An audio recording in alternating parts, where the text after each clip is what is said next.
Hello everyone, welcome back to the channel. Today we're diving into a full review of the 2025 Kawasaki Vulcan 900 Classic.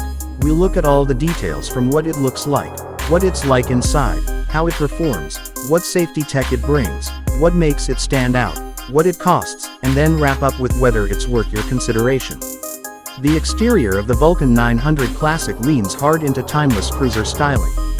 It has classic spoke wheels with whitewall tires, a large 180mm rear tire for that bold stance, a sculpted teardrop fuel tank of about 5.3 gallons, and a liquid-cooled 903cc 55-degree V-twin engine sitting in a semi-double cradle steel frame.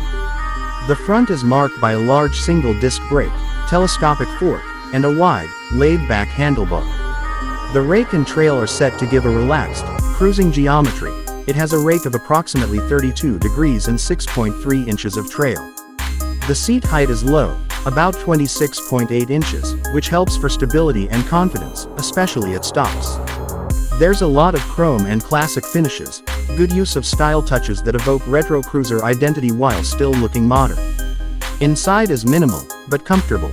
The seat is well sculpted, designed to hold you in place. The floorboards and heel-toe shifter enhance comfort. The instrumentation is tank-mounted so it's right in your line of sight without being obtrusive.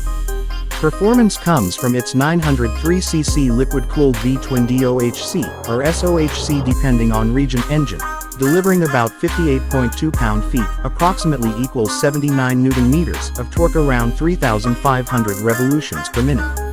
The bore and stroke are 88.0 times 74.2 mm, with a compression ratio around 9.51. It is fuel-injected DFI with dual 34mm throttle bodies with sub-throttle valves for smoother throttle response and better efficiency. The final drive is a Kevlar-reinforced belt, which helps reduce maintenance compared to a chain. The suspension is composed of a 41mm Showa telescopic fork in front and a uni-track swingarm with a rear shock that has a multi-way adjustable spring preload in the LT version, although the classic base version has a simpler setup.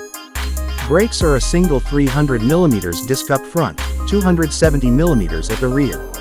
As for safety features and real-world considerations, the low seat height makes it easier to place both feet on ground, especially helpful for less tall riders.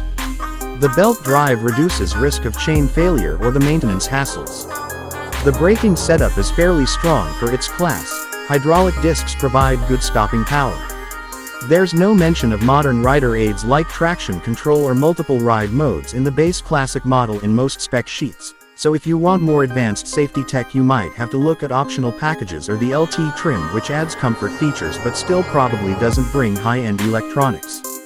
Also, the visibility tools, the instrumentation, lighting, mirrors, are well thought out in the classic style, though retro look means you give up some of the slickness of modern LED arrays in other bikes. What really sets this Vulcan 900 Classic apart, its unique selling points, are the combination of classic cruiser aesthetic, relatively large displacement in what still feels manageable, strong torque at low RPM, good for relaxed highway cruising or passing, low seat height for confidence, and features like the wide rear tire and spoke wheels with white walls which speak to emotion and style. The tank-mounted instrumentation and floorboards add to comfort and rider experience. Also, for those who want even more comfort or touring capability, the LT version gives additional features like passenger backrest, saddlebags, windscreen, etc. Price. In the US, the 2025 Kawasaki Vulcan 900 Classic has an MSRP around $9,399 United States dollars for the base classic model. The LT version, with more accessories and comfort features, sits higher, around $10,399 United States dollars depending on dealer and region.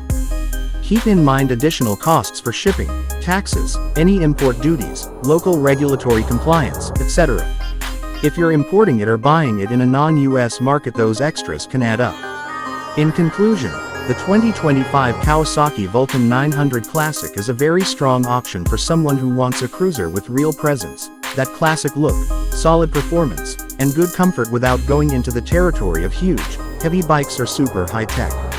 It's not going to compete with bikes loaded with all the electronic rider aids or ultra-sport performance, but that's not its mission. It's about style, torque, relaxed cruising, and being comfortable for city and highway. If those are priorities to you, it delivers well. If you need a lot more tech, or plan very aggressive riding, or want ultra lightweight, you might look elsewhere. Overall, for what it offers, the Vulcan 900 Classic represents a strong value in its class.